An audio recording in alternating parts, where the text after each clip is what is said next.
All right, today we're going on a trip, a huge one actually, all the way from the planet's warm, bustling equator to its icy, quiet poles. And we're going to do it all right from here to figure out what are the most fundamental patterns of life on Earth. Let's jump in. I mean, have you ever really thought about it? Why isn't the whole world just one giant jungle or one massive desert?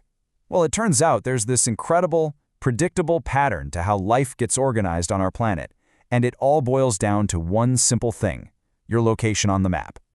And that brings us to the big idea for today: latitudinal zonation. Okay, I know, it sounds a little sciencey, but trust me, the concept is super simple. It just means that as you move away from the equator, as your latitude changes, so does everything else. The climate, the plants, the animals. It's like the master blueprint for all life on Earth. So, where do we start our expedition? Well, we've got to begin where all the action is, where the sun's energy is cranked up to the max, the tropical zones. You can think of this area as the planet's engine room, just supercharged with energy and absolutely teeming with life. Wow, check out how fast things change here. Right at the equator, between 0 and 15 degrees, you have those incredibly thick, layered forests we all picture. But then you just move a little bit further out and boom, the whole landscape just opens up into these huge, sprawling tropical grasslands. And this really gets to the why of it all. You've got constant warmth and tons of rain. I mean, it is the perfect recipe for explosive plant growth. It's no wonder these equatorial forests are some of the most biodiverse places on the entire planet. They just happen to be in the absolute best location. Okay, so we're packing our bags and moving on from the tropics. Let's head into the middle latitudes. Now, this is the temperate world, a place that's all about seasons and constant change. For a lot of us, this is home. So, as we get farther from the equator, the sun's energy isn't hitting as directly. That makes the climate a bit drier, a little more unpredictable, and you can see that reflected right here in the plant life. It starts with these tough, thorny scrubs, which then give way to those vast, temperate grasslands and the kinds of mixed forests that probably look pretty familiar. Now hold on a second. You might be thinking, wait, didn't we already see grasslands? And you're right, but they are not the same. This is a really crucial distinction.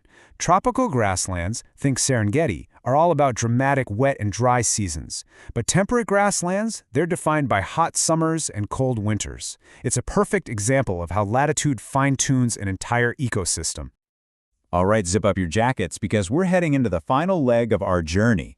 We're pushing way up into the high latitudes now. The air's getting colder, the growing season is way shorter, and life has to be seriously tough to survive up here.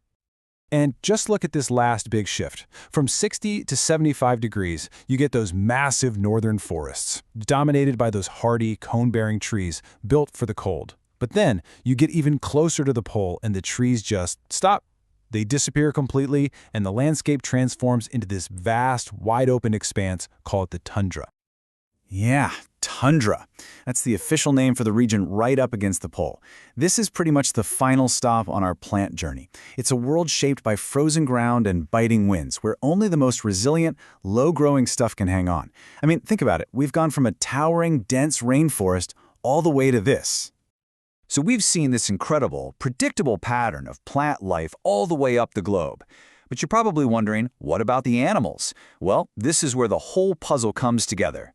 The plants, it turns out, are just the first link in a much, much bigger chain. Let's just walk through this because it perfectly sums up our entire journey. Okay, it all starts with latitude, right? Your spot on the globe. That sets the climate. Then the climate decides which plants can grow there. Next, those specific plants create the habitat, the food, the shelter for all the animals.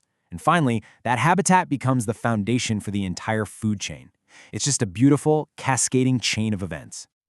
And this is really the ultimate takeaway. That band of plant life stretching across a latitude, it's not just scenery. It is the fundamental architecture, the blueprint for every single other living thing in that zone. You tell me what the plants are, and you can make a really good prediction about the kinds of animals and the entire ecosystem you're going to find there. So as our journey from the equator to the pole comes to an end, it kind of leaves you with this one big question, right? What does this predictable pattern really tell us about how deeply connected our planet is?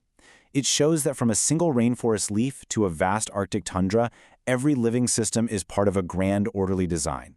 It's something to think about. Thanks for coming along on the trip.